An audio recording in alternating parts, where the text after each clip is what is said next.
இன்றைய செய்தி தொகுப்பில் பல்கலைக்கழக மாணவி பாலியல் வழக்கு தீர்ப்பு, 3 மணி நேரம் அந்தரத்தில் தொங்கிய மக்கள் மீட்பு, மணிப்பூரில் அடுத்தடுத்து 2 முறை நிலநடுக்கம், பரவி வரும் புதிய காலரா தொற்று, 2வது இடம் பிடித்த பெங்களூரு அணி, அதிக கனமழைக்கான ஆரஞ்ச் அலர்ட். இது குறித்த தகவலை தற்பொழுது சிறிய தொகுப்புகளாக காணலாம்.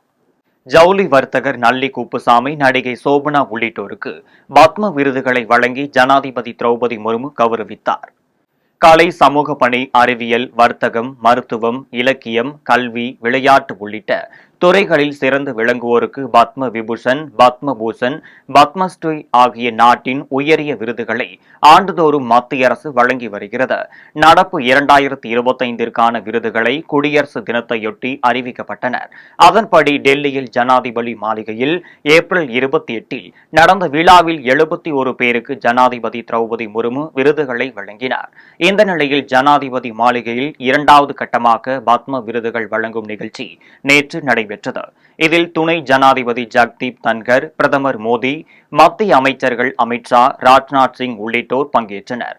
உச்சநீதிமன்ற முன்னாள் தலைமை நீதிபதி ஜெகதீப் சிங் ஹேகருக்கும் பத்ம விபூஷன் விருது வழங்கி ஜனாதிபதி திரௌபதி முர்மு தமிழகத்தைச் சேர்ந்த ஜவுளி வர்த்தகர் நல்லி குப்புசாமிக்கு பத்ம பூஷன் விருதை வழங்கினார். பிரபல நடிகை சோபனா பத்ம பூஷன் விருதை பெற்றார்.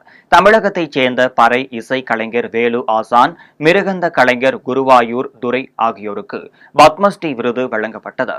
பிரதமரின் பொருளாதார ஆலோசனை குழுவின் தலைவராக பணியாற்றிய பொருளாதார வல்லுநர் பிபேக் டெட்ராய்க்கு இறப்பிற்கு பின் பத்ம பூஷன் விருது அறிவிக்கப்பட்டது. இதனை அவரது மனைவி பெற்றார். சென்னை அண்ணா பல்கலைக்கழக மாணவி பாலியல் வன்கொடுமை வழக்கில் சென்னை மகளிர் நீதிமன்றம் இன்று தீர்ப்பு வழங்க உள்ளது. கடந்த டிசம்பர் 23ஆம் தேதி இரவு சென்னை கிண்டி அண்ணா பல்கலைக்கழக வளாகத்தில் மாணவி ஒருவர் பாலியல் வன்முறை செய்யப்பட்டார். இது தொடர்பாக சென்னை கோட்டூர்புரம் மகளிர் போலீசார் அதே பகுதியைச் சேர்ந்த திமுக பிரமுகர் ஞானசேகரன் என்பவரை கைது செய்தனர். தமிழகம் முழுவதும் பெரும் பரபரப்பை ஏற்படுத்திய இந்த வழக்கில் சென்னை உயர்நீதிமன்றம் உத்தரவின்படி 3 பெண் IPS அதிகாரிகள் அடங்கிய சிறப்பு புலனாய்வு குழுவினர் விசாரித்து குற்றப்பத்திரிகை தாக்கல் செய்தனர். இந்த வழக்கு விசாரணை சென்னை அள்ளிக்குளம் வணிக வளாகத்தில் செயல்படும் மகளிர் நீதிமன்றத்தில் நடந்து வந்த நிலையில் அனைத்து தரப்பு விசாரணைகளும் முடிவு அடைந்தது. இந்த நிலையில் தீர்ப்பு தள்ளி வைக்கப்பட்ட நிலையில் இன்று காலை 10:30 மணிக்கு சென்னை மகளிர் நீதிமன்றம் தீர்ப்பளிக்க உள்ளது. மக்கள் நீதி மய்யம் நிர்வாக குழு செயற்குழு அவசர கூட்டம் சென்னையில் இன்று நடைபெற உள்ளது. கமலஹாசன் தலைமையிலான மக்கள் நீதி மய்யம் கட்சியின் நிர்வாக குழு மற்றும் செயற்குழு உறுப்பினர்களின் கூட்டம் இன்று நடைபெற உள்ளது.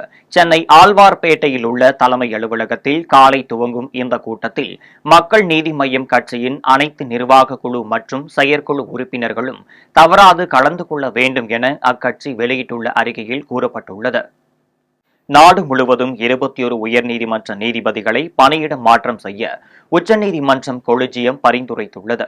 உச்சநீதிமன்ற கொலிஜியம் இந்தியாவின் தலைமை நீதிபதி தலைமையில் செயல்படுகிறது.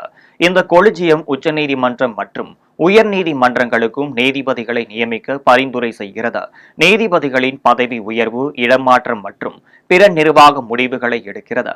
அந்த வகையில் நாடு முழுவதும் உள்ள உயர்நீதிமன்றங்களின் 21 நீதிபதிகளை இடமாற்றம் செய்யும் பரிந்துரைகளை வழங்கியுள்ளது. அதில் சென்னை உயர்நீதிமன்ற தலைமை நீதிபதி KR ஸ்ரீராமை ராஜஸ்தான் உயர்நீதிமன்ற தலைமை நீதிபதியாகவும், ராஜஸ்தான் உயர்நீதிமன்ற தலைமை நீதிபதி MM ஸ்ரீவஸ்தாவை சென்னை உயர்நீதிமன்ற தலைமை நீதிபதியாகவும் மாற்றம் செய்து உச்சநீதிமன்ற கொலிஜியம் மத்திய அரசிற்கு பரிந்துரை செய்துள்ளது. இதேபோல சென்னை உயர்நீதிமன்ற நீதிபதிகள் விவேக் குமார் சிங், பட்டு தேவானந்த் ஆகியோரை மத்திய பிரதேச மற்றும் ஆந்திர உயர்நீதிமன்றத்திற்கு மாற்ற பரிந்துரைத்துள்ளது.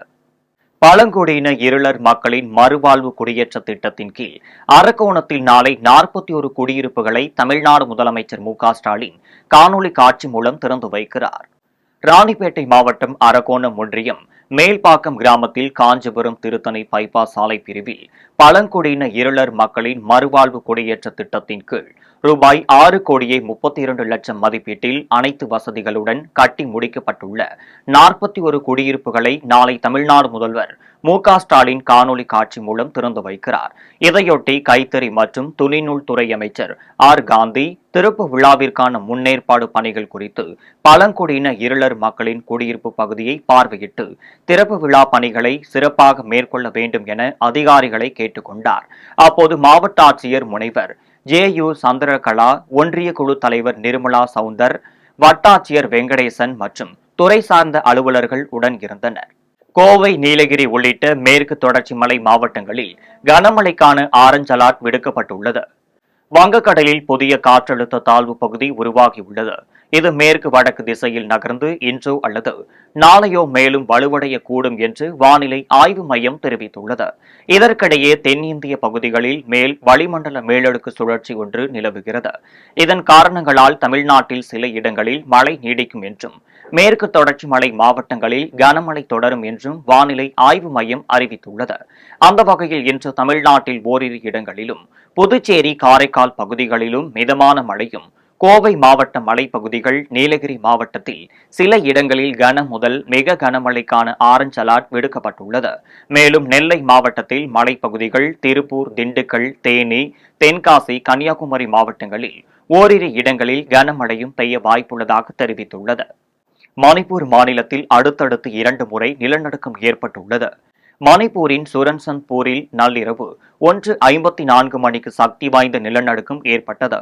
பூமிக்கடியில் 40 கிலோமீட்டர் ஆழத்தில் ஏற்பட்ட நிலநடுக்கம் ரிக்டர் அளவுகோலில் 5.2 பதிவாகியுள்ளது. இதேபோல மணிப்பூர் மாநிலம் நொனை பகுதியில் அதிகாலை 2:26 மணிக்கு லேசான நிலநடுக்கம் ஏற்பட்டது. பூமிக்கடியில் 25 கிலோமீட்டர் ஆழத்தில் ஏற்பட்ட நிலநடுக்கம் ரிக்டர் அளவுகோலில் 2.5 பதிவாகியுள்ளது. ஈஞ்சம்பாக்கம் பொழுதுபோக்கு மையத்தில் ராட்சச ராட்டினத்தில் ஏற்பட்ட கோளாறால் 120 அடி உயரத்தில் 3 மணி நேர அந்தரத்தில் தொங்கிய மக்கள் கடும் முயற்சிக்கு பிறகு பத்திரமாக மீட்கப்பட்டனர்.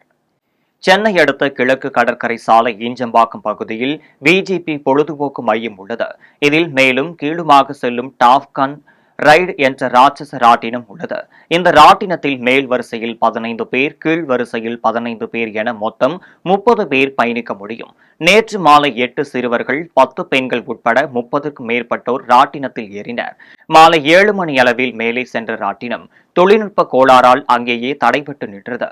இதனால் 120 அடி உயரத்தில் 30 பேரும் அந்தரத்தில் சிக்கிக்கொண்டு கதறினர். இதனால் அங்கு பரபரப்பு ஏற்பட்டது. உடனடியாக தொழில்நுட்ப கோளாறை சரி செய்யும் பணியில் ஊழியர்கள் ஈடுபட்டனர். 2 மணி நேரத்திற்கு மேலாக பொதுமக்கள் ராட்சச ராட்டினத்தில் அந்தரத்தில் தொங்கியபடி இருந்தனர்.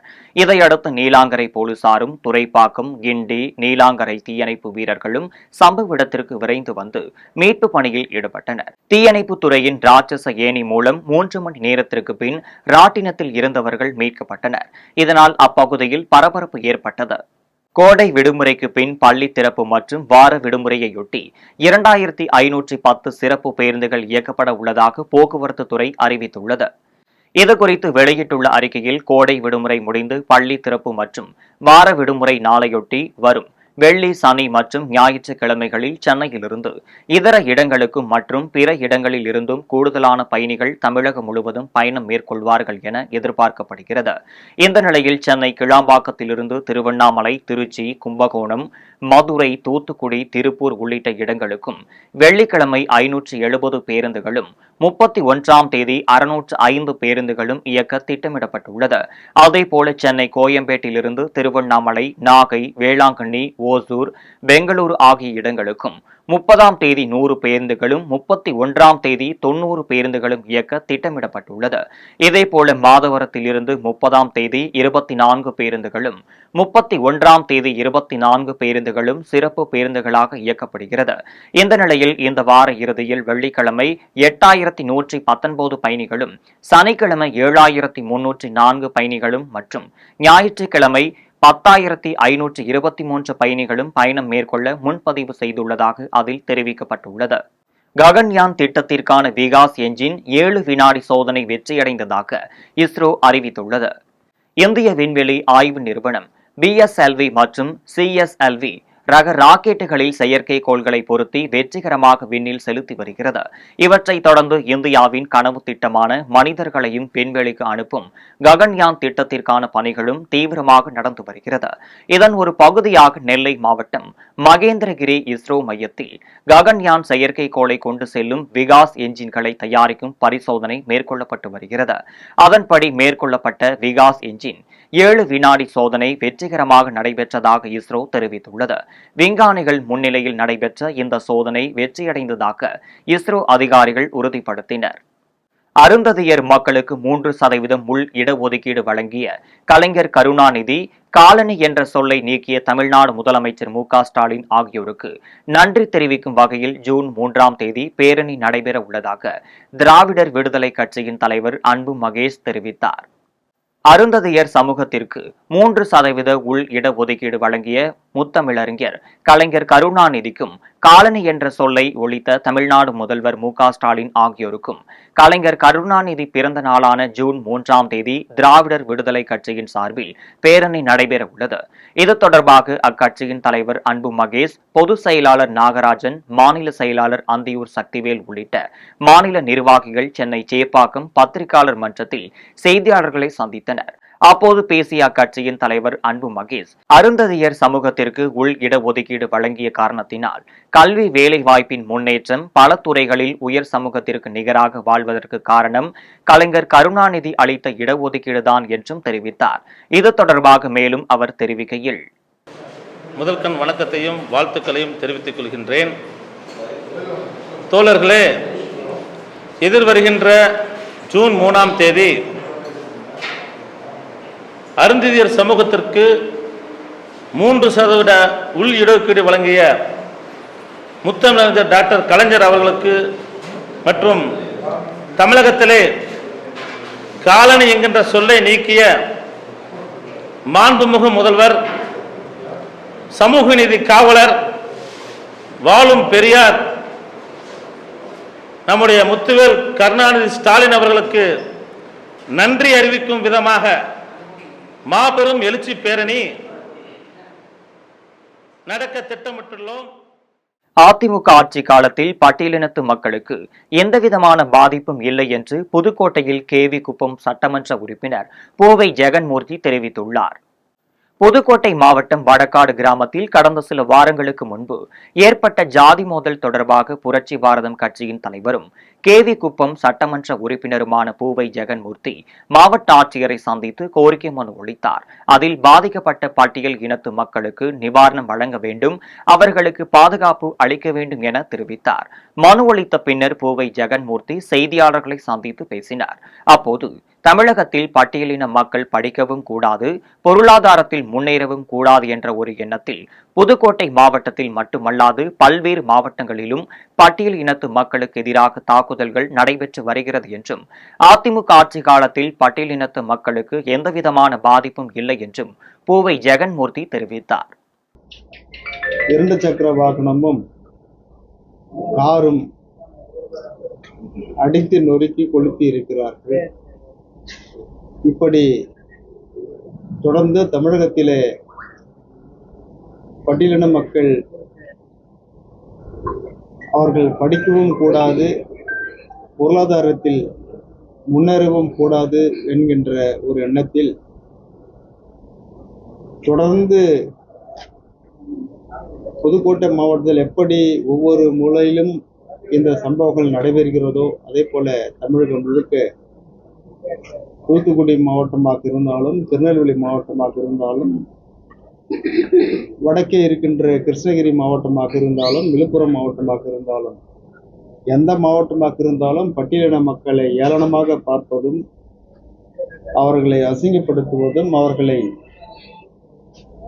படிக்கவும் கூடாது, பொருளாதாரத்தில் முன்னேறவும் கூடாது என்று அவர்களை நசுக்குகின்ற ஒரு சூழ்நிலை. நாம் இந்த சுதந்திர நாட்டில் தான் நாம் இருக்கிறோமா அல்லது அடிமையாக இருக்கின்ற நாடுகளிலே நாம் இருக்கிறோமா என்று தெரியவில்லை.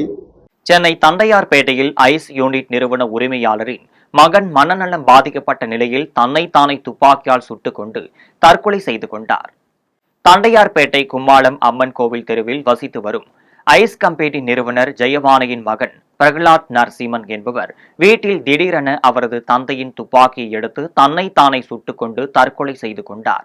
இதுகுறித்து தகவல் அறிந்து சம்பவ இடத்திற்கு விரைந்து சென்ற தண்டையார்பேட்டை காவல்துறையினர் பிரகலாத் நரசிம்மன் உடலை கைப்பற்றி பிரேத பரிசோதனைக்காக சென்னை அரசு ஸ்டாலின் மருத்துவமனைக்கு அனுப்பி வைத்தனர். அதன் பின்னர் விசாரணை மேற்கொண்டனர். அப்போது மனநலம் பாதிக்கப்பட்டு சிகிச்சை பெற்று வந்த நிலையில் ஜெயவாணியின் மகன் பிரகலாத் நரசிம்மன் துப்பாக்கியால் தன்னைத்தானே சுட்டுக் கொண்டு தற்கொலை செய்து கொண்டது தெரியவந்தது. சூடானில் பரவிய புதிய காலரா தொற்று காரணமாக ஒரே வாரத்தில் 172க்கும் மேற்பட்டோர் பலியாகியுள்ளனர். காலரா என்பது பாக்டீரியாவால் ஏற்படும் ஒரு நோய் தொற்றாகும். காலரா நோயானது தற்போது சூடானில் வேகமாக பரவி வருகிறது. இந்த நிலையில் சூடானில் பரவிய புதிய காலரா தொற்று காரணமாக ஒரே வாரத்தில் மட்டும் 172க்கும் மேற்பட்டோர் பலியாகினர். 2700க்கும் மேற்பட்டோருக்கும் நோய் தொற்று பாதிப்பு காணப்பட்டுள்ளது. தலைநகரான கார்டோம் மற்றும் ஓம்டூரிமனில் பெரும்பாலான நோய் தொற்று பாதிப்புகள் பதிவானது.